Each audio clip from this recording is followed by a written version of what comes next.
So even while selecting third party, so what's been done in this, as I mentioned before, this is a whole game where many partners come into the picture. So while selecting a third party, it's important that the providers, you as a fintech, do a little bit of research on your partners. In case you are working with existing agents, it's also good to get a feedback from clients. So when you're doing a minimum, at the minimum, when you're doing a due diligence, it's necessary that you use at least, you do a quick check on the reputation of that partner before really engaging them for any work, for any job. Because again, you are going to be giving or handling a lot of your private data with them, to them, right? Because this involves giving the clients valuable data. It is indeed good to have a transparent process in terms of selection of third parties. Like we've seen sometimes that when the contract, I know Elizabeth from Microfinance is also here and can add to some examples, but we've seen that in several cases, that you have a contract with a third party who's going to do your algorithms or credit scoring for the next 5 years. And that contract is irrevocable, and that might put you, if it is, so you need to ensure that the contract is reviewed every year. You need to ensure that there is an option for you to look at the company and can withdraw your, you can change your choices. So that's important for you when you engage any service provider, that you ensure that the contract gives you that right to revoke. Maybe it's there, and I'm glad if it already exists. But if it doesn't, then you need to ensure that it's been in place. Again, we're talking of predatory practices. So what are some of the predatory practices that lenders use? Lenders really use some unfair, deceptive practices that really mislead people into taking out loans that aren't in the best of the interest.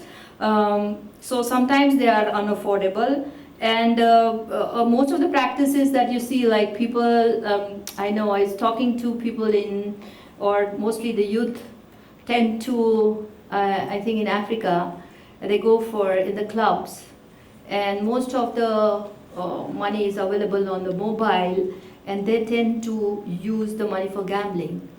And they just stay because it's so very easily available, quick turnaround in few minutes, and they just tend to use that for gambling. That's happening in China also has reported those kind of practices. So it's also the behavior you need to look at and how they are going to be using that money. So those kind of, that can lead to a really big issue. Again, predatory practices are because, as I mentioned, that the APRs are extremely high, especially when you default. Your penalties could be very high. So maybe even if your interest rate could be something which looks very good for you, like maybe like a 7% or so, it looks really good for you. But when you kind of default on that loan, you have a penalty of, let's say, of 15% or 20%. So penalties could be higher than the interest rate. So, and that what tends to happen, especially when the digital credit is concerned. Constant refinancing without clauses also then can become predatory. Again, if you have an agent model, then agents need to be trained on what is predatory and what is not predatory. So we already moved on to the second principle. So I just would begin with this principle by reading some statistics here. Multiple borrowing is common with 62% of borrowers. This is from a research study. Having more than one digital loan. Among who have taken more than one digital loans, 26.4% of the borrowers took 2 consecutive loans within 30 days. Customers understand that, so these statistics really tell you that customers are really prone to kind of borrowing because it's very fast, quick money, and that they tend to borrow more than any what should I say, any normal credit. So digital credit is something that is taken more than a normal loan.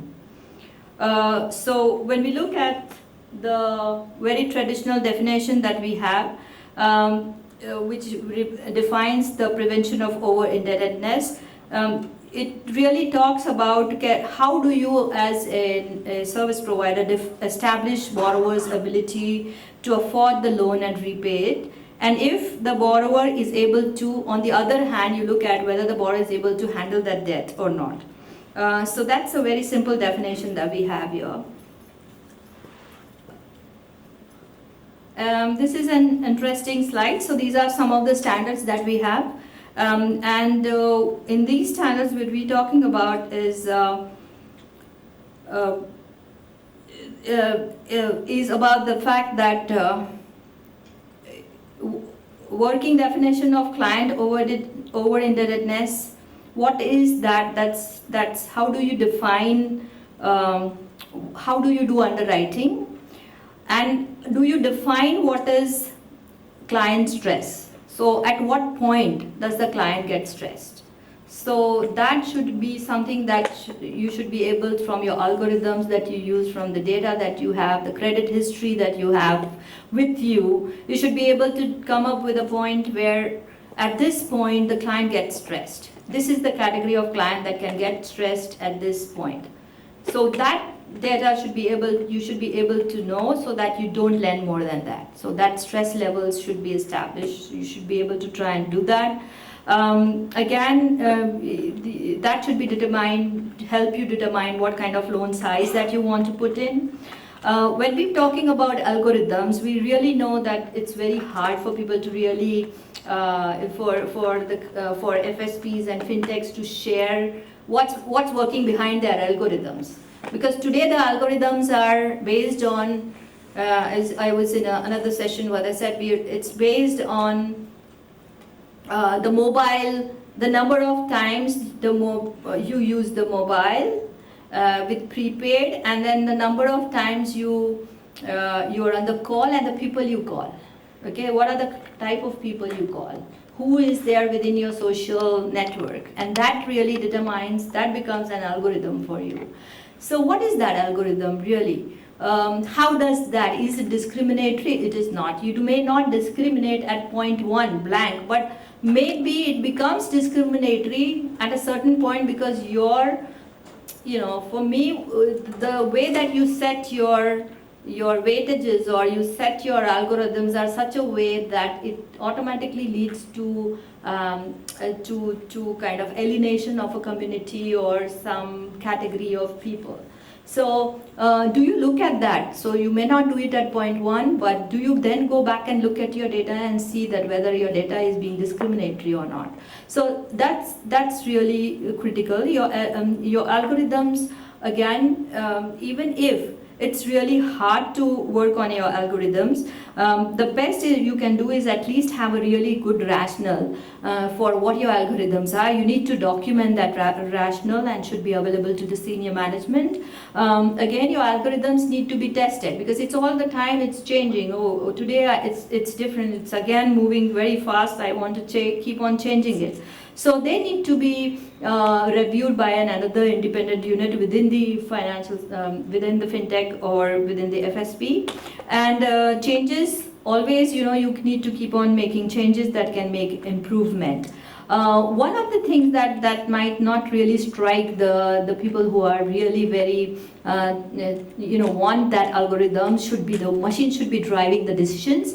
And what campaign really talks about is that the staff should have the ability to overwrite in case of errors. So the machine should not always be the decision maker, but there should be some, because sometimes, the systems are made in such a way that that doesn't provide any option for a human intervention, because decisions are made mechanically. But what we talk about, the fact that when you build a system, there should be that when you see, when a manager sees in the field that this is not really working, the algorithms that have been coming up, the sanctions that are coming up, the loan size that's been sanctioned is not according to what he thinks is the capacity of that client to pay, the system should have that,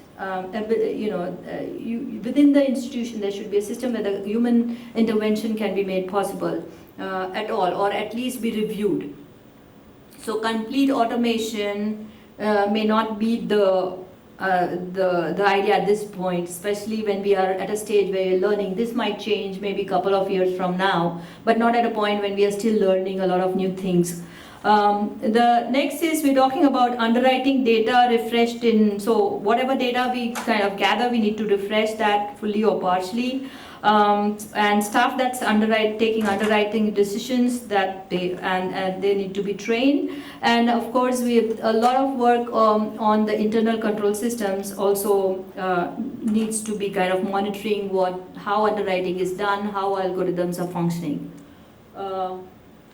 So when we talk of credit bureaus, reporting and using credit bureau information is very vital for overlending, and we've really emphasized on strict usage of credit bureau. It's critical that credit bureau information be both positive and negative. That should be reported to the credit bureau for approvals, and customers should have a window period before being negatively reported. That means before, it's not that I miss my first payment and immediately on the next day itself I am reported to the credit bureau.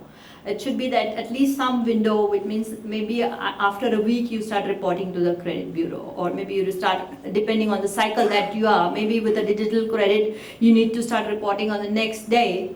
But there has to be some window for the client before you start doing the negative reporting specifically. Besides that, we talk about that whenever issues of over-indebtedness come in, what's important to look at is the portfolio quality. And so the portfolio quality analysis needs to be regular, monitoring needs to be done at the board level. Especially if you are working in very saturated markets where you already know there's many financial service providers working there,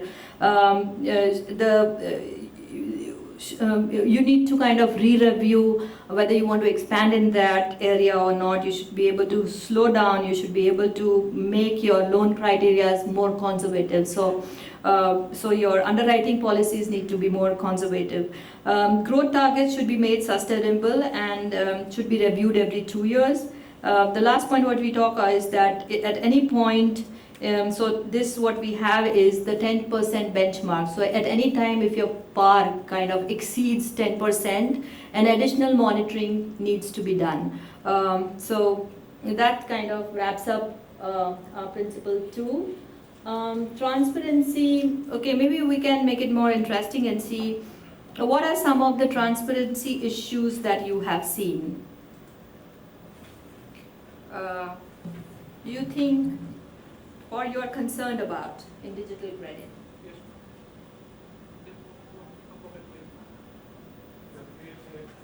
The balance between privacy, data privacy of the person, and the people on their credit. That's transparency.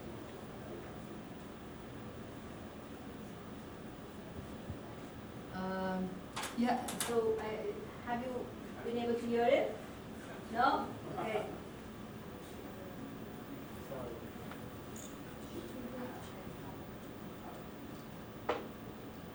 Yeah, sorry. I think one of the transparency issue that I'm seeing is the balance between protecting the data, the privacy of the data of an individual versus getting the data that is needed in order to determine their creditworthiness. So it's a balancing act in order to know that. I'm going to give you a very good example on that. You have an example for that? It's about, he's saying that for transparency and privacy. Now, the problem here is coming for most fintechs is kind of that they want to take the data from the clients, but they want to communicate to the clients also very clearly where, how, what the data would be used. So then it becomes a kind of an issue that how do you communicate that to the client? So you cannot be so transparent, and versus trying to put in the privacy factor. How you communicate it to them that you're using the data with third party, with others as well. Any other issues? That's going to come up in the privacy one. If no, then I'm just going to open up the slide up in the interest of time.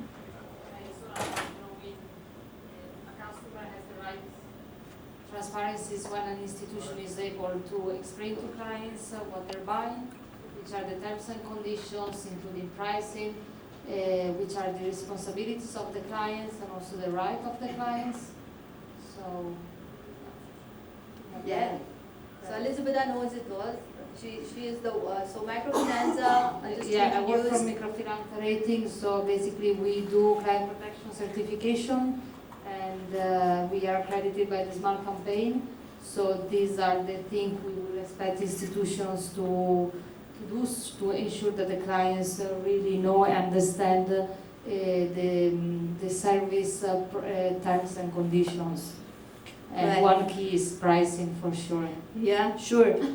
So just kind of highlight that the two areas where we're talking about is the disclosure. One is that the amount disbursed, the total cost of credit, because if it's a monthly, if it is the loans are provided on a monthly, on a very quick basis, on a monthly basis, weekly basis, then what you need to disclose is the monthly percentage rate. If it is under 3 months, the APR and EIR kicks in if any loan is above 3 months. Then you need to disclose the APR and the EIR. Taxes and cash collateral, what's the date of the maturity? Those are some loan disclosures for digital credit that are required.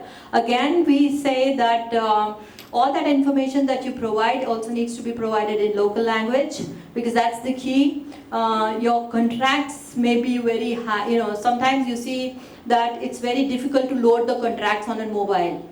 The interface is not going to load like 10 pages of contract. So what do you do in that case?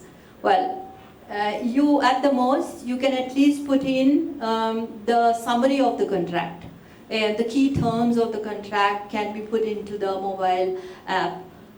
So key information should be available in local language. Again, it's a great if you can provide clients with an option of choices of language.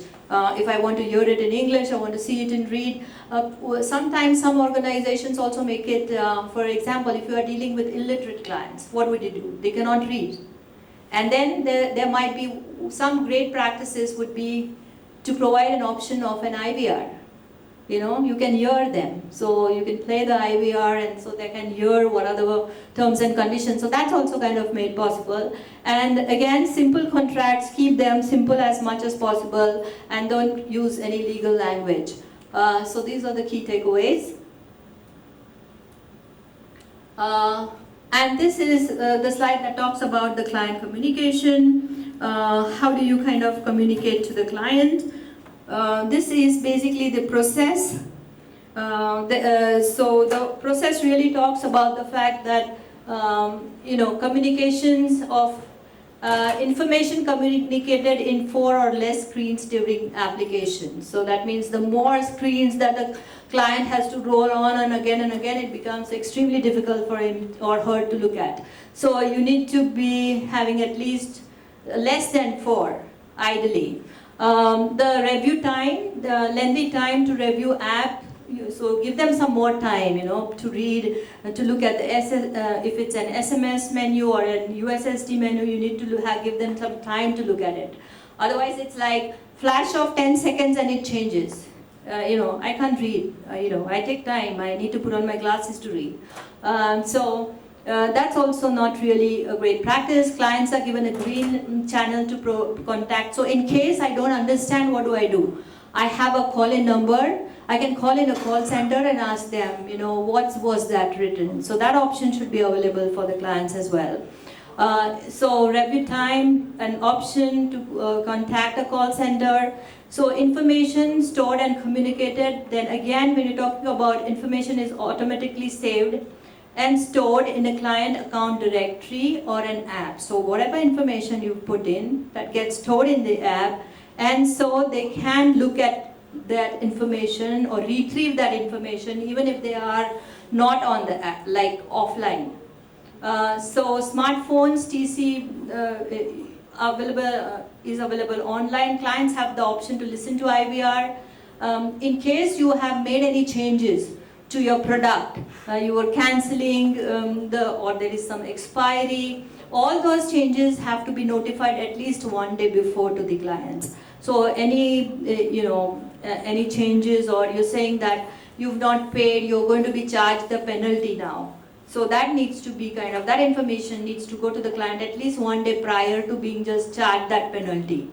So any kind of a loan rejection that happens, you need to let the client know. In case of loan repayment, reminders have to be sent to clients before the loan becomes due, because it's a very fast moving, and so it's a good practice to send a reminder to the clients.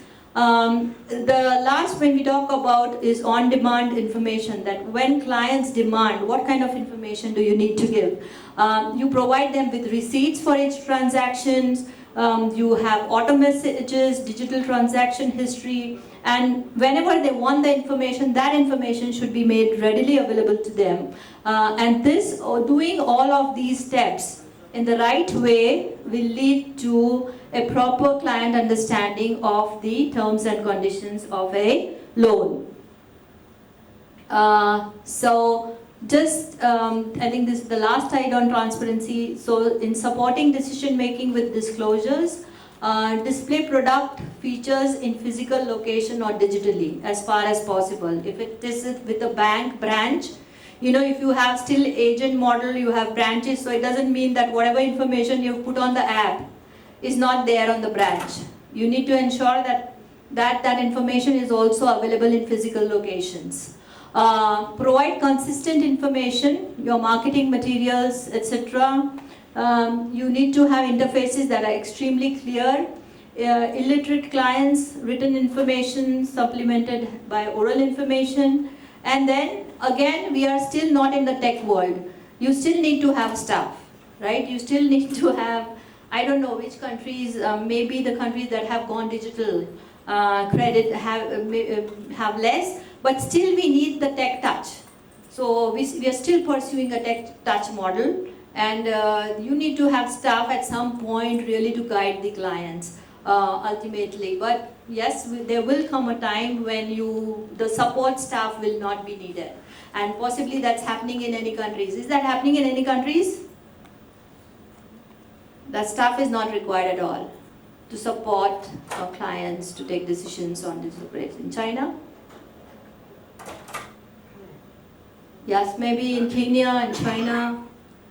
But still, it's nice to have a staff there, because clients really feel more, more confident. Okay, so this is the fifth principle. I just have 5 minutes.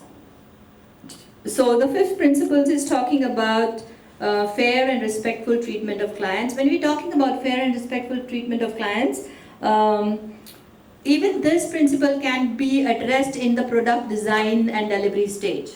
So how can we doing that? When can practices be unfair, especially when we are talking about digital credit?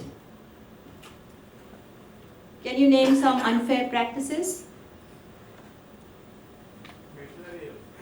When the client default, one of the common unfair practices would be when the client is in default. So sometimes some of the loan or lending institutions here contacts their immediate family members and threatens them to sue and basically put them into shame in order to force the clients to pay. So it's, it's talking about putting the clients to shame by calling the client's family members. Sometimes what is the worst shaming that can happen to a client? I mean, in the digital world. If you're put on social media and people write on your wall, right? Like people write on your wall and say, you've not paid your money, and that's what some fintechs and some FSPs do. They just write on your social media. On your Facebook, you'll get a message, oh, he's not paid, the loan is pending. Or what they tend to do is they take, they track your algorithm, so they know with whom you are, they know your social network in the sense, right? So they will start calling the people with whom you are associated and tell them that this person is not paid, and they start putting pressure on you.